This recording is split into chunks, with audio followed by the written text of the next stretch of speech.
Bismillahirrahmanirrahim.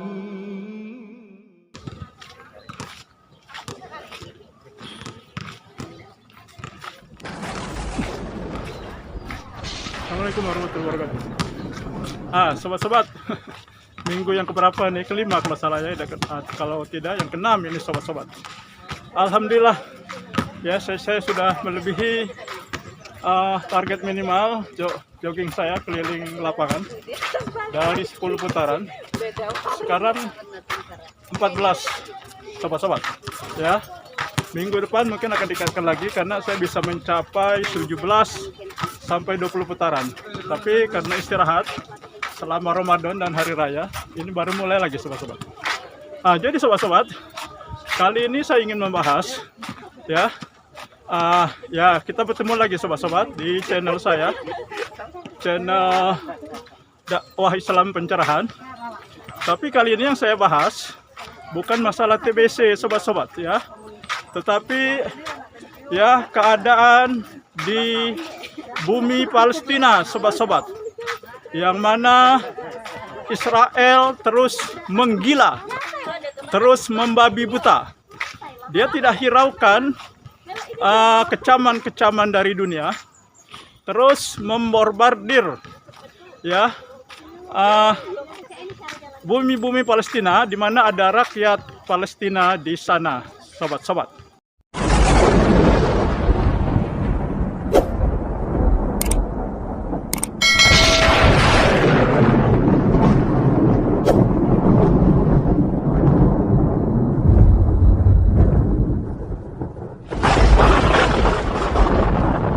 Ya, memang mengherankan sobat-sobat. Saya sendiri juga heran. Negara Zionis Israel itu kan cuma satu negara, tetapi kenapa tidak bisa menekan atau mengalahkan Israel yang ya wilayahnya kecil, cuma satu negara. Ini yang mengherankan sobat-sobat. Apakah apa yang digambarkan oleh Rasulullah ya ketika beliau pernah bersabda bahwa suatu saat kamu akan seperti makanan yang diperebutkan dari berbagai sisi. Kemudian salah seorang sahabat bertanya, apakah saat itu kami sedikit? Ya Rasulullah, kami minoritas. Tidak, kata Rasulullah. Bahkan kamu banyak, kamu mayoritas. Akan tetapi kamu seperti buih di atas air. Karena kamu mengalami hubud dunia wa karohiyatul maut. Cinta dunia dan takut mati. Apakah ini sudah terjadi di alam modern ini sobat-sobat? Satu negara Zionis Israel ya memporak-porandakan orang-orang Palestina yang notabene dia Islam. Tetapi negara Islam yang banyak di seantero dunia ini tidak bisa menekan Israel, tidak bisa mengalahkan Israel.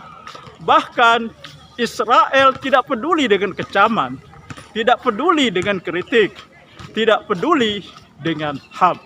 Ini kan aneh. Nah, rupanya sobat-sobat, jawabannya ada ya pada pengalaman seorang ulama besar Pakistan yang bernama Syekh Tariq Jamil ketika beliau mengadakan perlawatan dakwahnya ke negeri Yordania. Kemudian dia berdakwah di perbatasan dengan negeri Israel, sobat-sobat. Nah, ketika beliau selesai mengimami sholat subuh, ya selesai mengimami sholat subuh sudah selesai, dilihatnya ada salah satu tentara Israel melihat ke dalam masjid.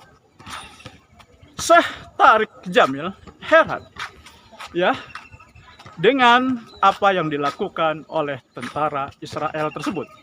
Kemudian dihampirinya dan bertanya, "Apakah yang Anda lakukan di sini?"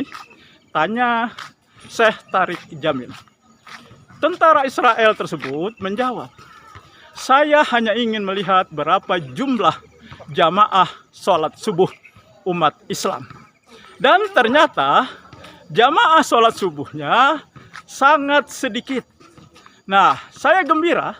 Kenapa saya gembira? Karena selama jamaah sholat subuh umat Islam masih sedikit, masih sepi, tidak seramai sholat Jumat, maka umat Islam tidak bisa mengalahkan Israel.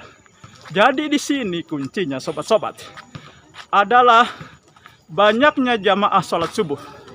Ya, karena waktu subuh itu waktu yang sangat diutamakan. Bahkan, ya ini menjadi tanda orang munafik. Karena orang munafik itu sholat yang paling malas dilakukan oleh orang munafik adalah sholat isya dan sholat subuh. Dan pada waktu subuh, Allah memberikan keberkahan. Nabi juga mendoakan umatnya. Dan para sahabat banyak mengirim kafilah dagangnya setelah sholat subuh. Dan mereka mengalami keuntungan besar. Rasulullah dan para sahabat juga mengirim pasukan perang setelah sholat subuh. Dan kita tahu, umat Islam banyak memenangkan peperangan-peperangan dengan musuh-musuhnya. Ini tidak lain adalah keberkahan di waktu subuh. Tetapi untuk mengalahkan Israel, maka sholat subuh umat Islam, jamaah sholat subuh umat Islam harus sama ramainya dengan jamaah sholat Jumat. Kalau jamaah sholat subuh umat Islam masih seperti sekarang, satu saf penuh itu sudah luar biasa. Malah ada yang kurang dari satu saf. Ada yang cuma 4 orang, 3 orang, bahkan 2 orang, bahkan 1 orang mungkin. Hanya dia imam, dia qomat, dia azan. Nah, kalau keadaannya masih seperti itu, maka ya umat Islam tidak akan bisa mengalahkan Israel. Itu saja sobat-sobat. Semoga ini menginspirasi dan mencerahkan. Nasrum minallahi wa fatun qarib. Wassalamualaikum warahmatullahi wabarakatuh.